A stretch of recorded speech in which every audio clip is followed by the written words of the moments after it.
Georgia.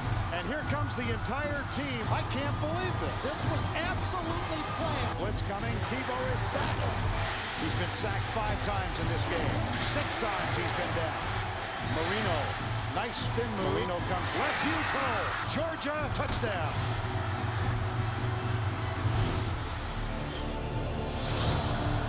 Handoff, Marino cuts back. Oh, wow. The pitch.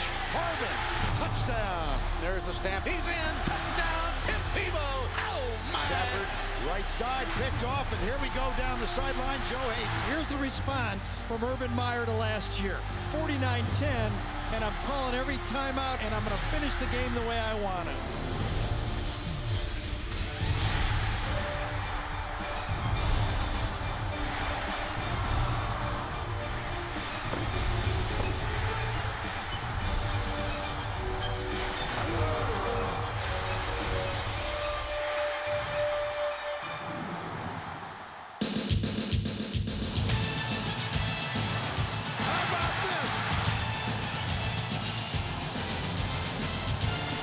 This guy's unbelievable. You can't do this stuff.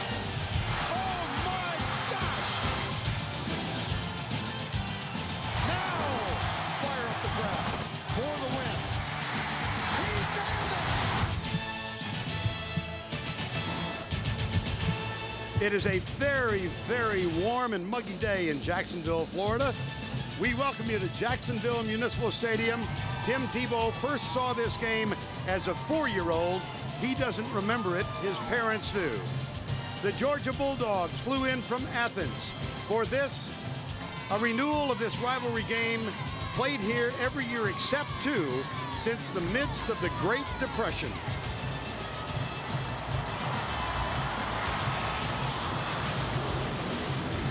We welcome you to the Home Depot SEC on CBS. This afternoon, the Georgia Bulldogs 4-3 for the year. Winners in their last game against Vanderbilt. And here are the defending national champions, undefeated again, 7-0, the Gators of Florida.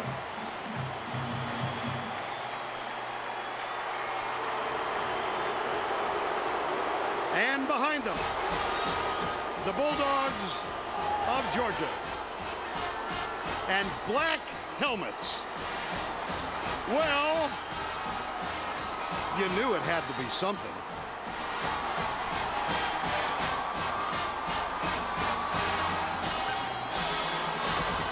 Good afternoon, everybody. Vern Lundquist along with Gary Danielson and Tracy Wolfson. Happy Halloween. We've seen a couple of tricks in this game in the last 2 years, haven't we? First, the rushing the field by Georgia, the timeouts from Florida, and this afternoon, black helmets. Well, it's also a game of curious elements. Florida running in sand inside the 20 so far this year.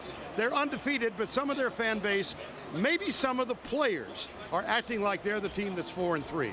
Georgia's defense has been playing like it's a leaky old boat, and they are turning the ball over at a staggering rate. I was about to say, so far, Gary, no extraneous stuff. Let's try to stay away from that for a few minutes. We got a lot of time, and let's go to the X's and O's. There's not a lot of mismatches I think Georgia has on the field, but I do think they have a path to victory. Let's start on defense. Their 3 defensive tackles can be game breakers in this football game. They can take away that Florida inside running game and allow that Georgia defense with a lot of speed to run down that option attack from Florida. And then on offense, you know, they want to run the ball, but I believe the only way they can is to establish A.J. Green. He can force Florida to put a safety over the top or a linebacker underneath and distort Florida's run defense. I think that allows the other 10 guys an opportunity to keep the pressure off Joe Cox. A.J. Green and the defensive tackles, I think, is the game plan. Well, you talk about Florida and their problems inside the 20 have been amazing, I think. They really are. I mean, everybody's saying they're winning a lot of close games, and the reason they are is because they're turning the ball over, unlike Urban Meyer or even Florida players are used to. If they would have held on to the ball inside the 20, they would have 3 more blowouts. And the frustration is headed to a guy we've never seen frustrated in 4 years, Tim Tebow. Last week against Mississippi State, interceptions, pick 6. That'll get anybody frustrated. But Tim Tebow in the spread is the guy that must make plays, and that inside of Georgia must force Tebow to get outside the pocket. Well, for more on Tim Tebow, his final regular season college game here, let's go down to Tracy Wolfson. Well, thanks, Vern. Tim Tebow could make history today. He has a chance to break former Georgia running back Herschel Walker's record for most career rushing touchdowns in the SEC. He tied it last week at 49 against Mississippi State, but he told us to break it in his hometown of Jacksonville against Georgia, no less, would be extra special. Getting to know him as a person and getting to see him play as a fan of his was very special. And to be mentioned and tied with Herschel Walker, you know, it's incredible. And when you look back, it's very humbling. And, you know, it's exciting that I get an opportunity now in tying him to go play Georgia and Jacksonville. I think it's all pretty cool. Guys, you can bet this is extra motivation for Georgia. Also, they certainly do not want Tebow to break the record against them today. I would think not, Trace. This game and all SEC college football games brought to you in crystal clear CBS high definition. It is hot, really hot. 86 degrees, winds out of the south, and this could be the highest temperature we've ever had for this rivalry game. Florida leads the series. It's the 77th all-time meeting in Jacksonville. And the last game here, 49-10, largest Georgia loss since Mark Richt became the head coach. Georgia won the toss. They have deferred the option. And there you go with the black helmets, the black slacks, and Blair Walsh ready to kick off to Brandon James. One kickoff return for a touchdown this year. See the average of touchbacks to kickoffs, pretty impressive this year. And this could be another one. That's his 10th touchback of the season. And so the Gators will open play offensively from their own 20-yard line. Tim Tebow, 65% for the year. These are for the career. And 49 rushing TDs. Tracy just highlighted that potential record-breaking opportunity this afternoon.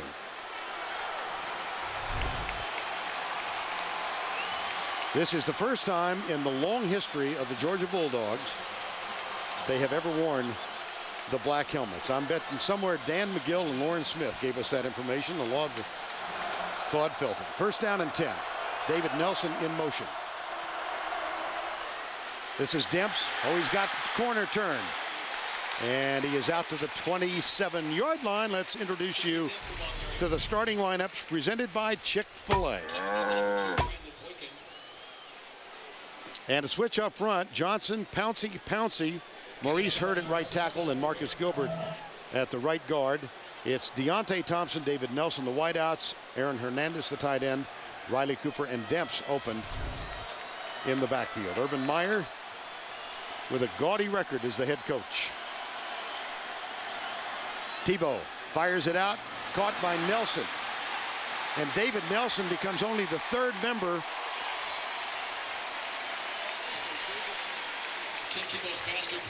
and he gets the catch. Take a look. David Nelson came on real strong last year for Florida and has kind of disappeared this year. It wasn't a great throw by Tebow, but I think it shows that the tweak, if you want to call that, for Florida, one of them is get more players involved on the Florida offense. Now Chris Rainey is in the backfield. That was Nelson's 9th catch of the year. And here's Tebow. He's got the corner turn. One-on-one. And he steps out of bounds with a 9-yard gain at the 49-yard line. Brandon Boykin, number 2, is there to force him out of bounds. Well, 2 years ago, Tebow came into this game with a wounded shoulder. This year, he comes in with a little bit of wounded pride. Now, this Georgia defense must stop the run, but you can see already that Florida is trying to give them more to the outside and not that dive play that they started the year off so much with. Stay away from those big tackles. Yes. Here's Brandon James in the slot. Tebow, play fake. Shovel pass, caught, first down. This is Brandon James. We got a flag.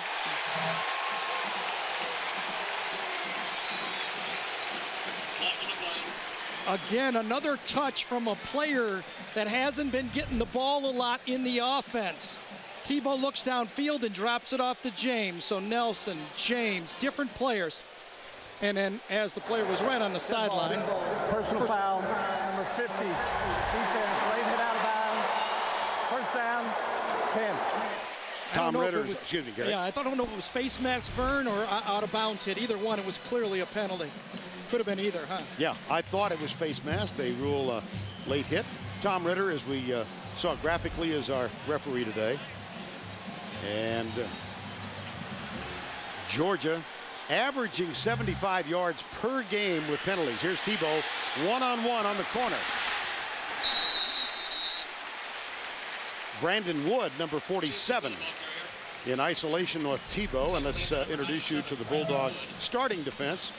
Houston, Owens and Atkins, along with Cade Weston, the key in the interior defensive line. Nick Williams gets the start for Dewberry today, along with Gamble and Rennie Curran. And in the secondary, it's Miller, Jones, Evans, and Brandon Boykin. Now they're about to get inside the 20, and we'll watch, see if there's anything new. Steve Adazio telling us on the phone, you might see some I formation. Here's a play fake. Tebow, he goes deep. He's got a man in the end zone. Cooper, touchdown.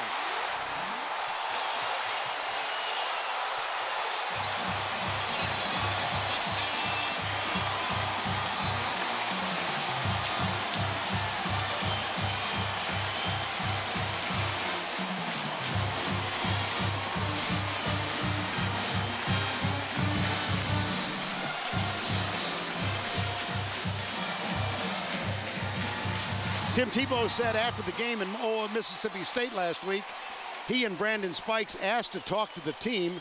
They won it, but they didn't seem convinced it was a very impressive victory. Tebow said, I talked to him emotionally. It was kind of this year's Ole Miss moment. Yeah, you know, Vern, 2 weeks ago, Tennessee drove Georgia fits with misdirection. Watch Boykin right here, and watch the misdirection boot. Riley Cooper at the end of the line of scrimmage. Brandon Boykin bites on the misdirection boot play. Obviously, Florida has seen the Tennessee game tapes. Well, Riley Cooper, that's roommate to roommate, as we mentioned over the years. Urban Meyer says, we've seen your Black Hats. We'll raise you one.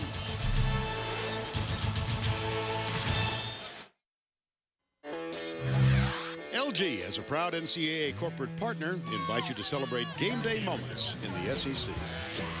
Go Gators! Go Dogs! Baby, let's go! Happy Halloween! Go Dogs! Go Gators! No, go Dogs! That's it.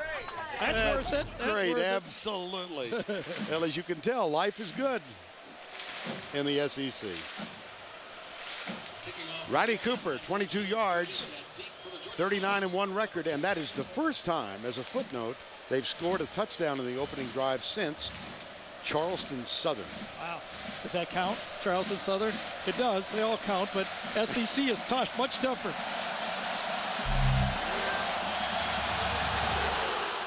Caleb Sturgis kicks off.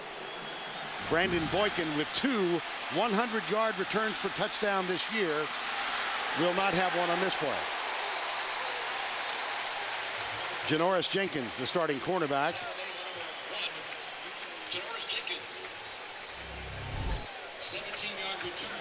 Boykin, a lot of speed, but he's going up a lot against a lot of speed, and that was almost a decapitation. At least the helmet came off.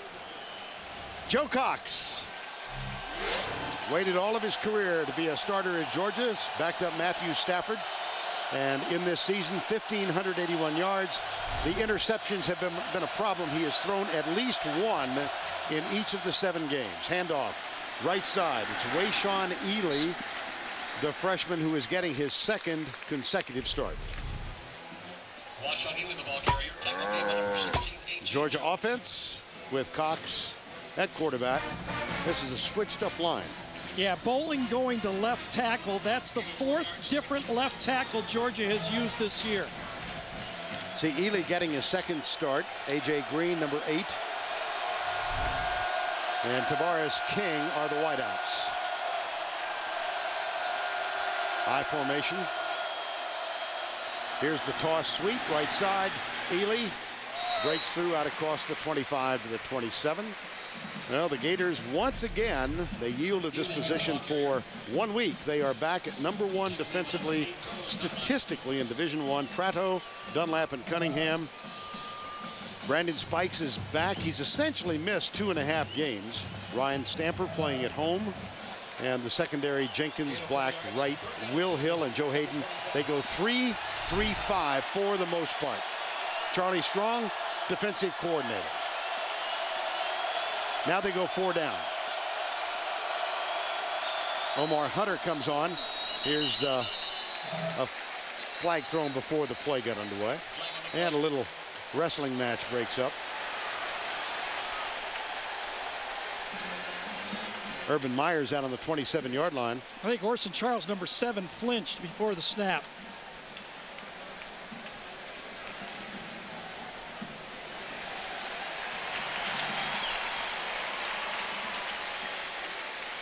Take a look at it. Orson Charles. And watch number 51, Brandon Spikes. Oh! False start. Number 7. Offense, 5-yard penalty. 3rd down. Well, it's not as dramatic as the last time we were here when he put a hit on number 24 to start last year's game. Remember that one? Oh, that's. Watch this. Brandon Spikes on Noshawn Marino. Another look. As long as I've been doing this, Gary, I think that's one of the most impactful defensive plays to open a game I've ever seen. And I'm sure Marino's watching now with the Denver Broncos and not having pleasant memories of that moment. Cox got it. And it's Ely out of the backfield. Big play, 20-yard gain.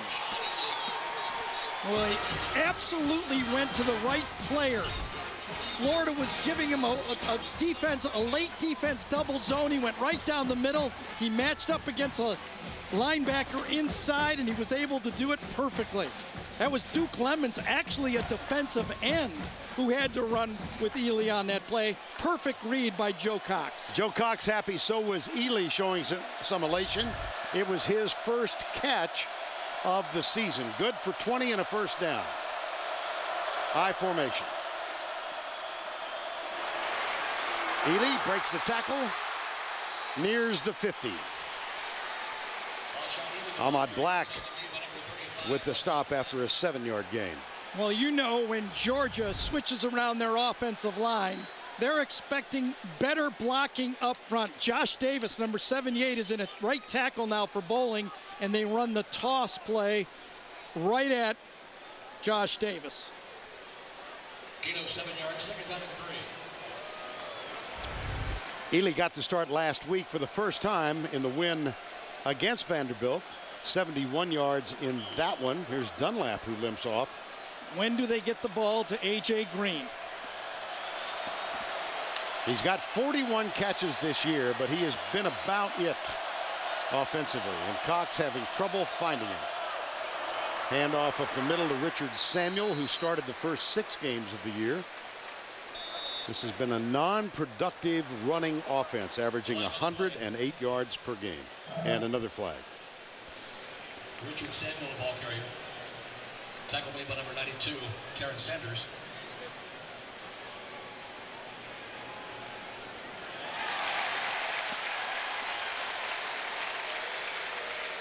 .75 yards per game average for Georgia. Mark Richt taught this earlier in the year. He said, you know, when I was at Florida State, and he was there for more than a decade, we led the ACC in penalty yardage every year. Dead ball. Didn't seem to hurt. Foul, number 78, offense, unnecessary roughness after the play, 15-yard penalty.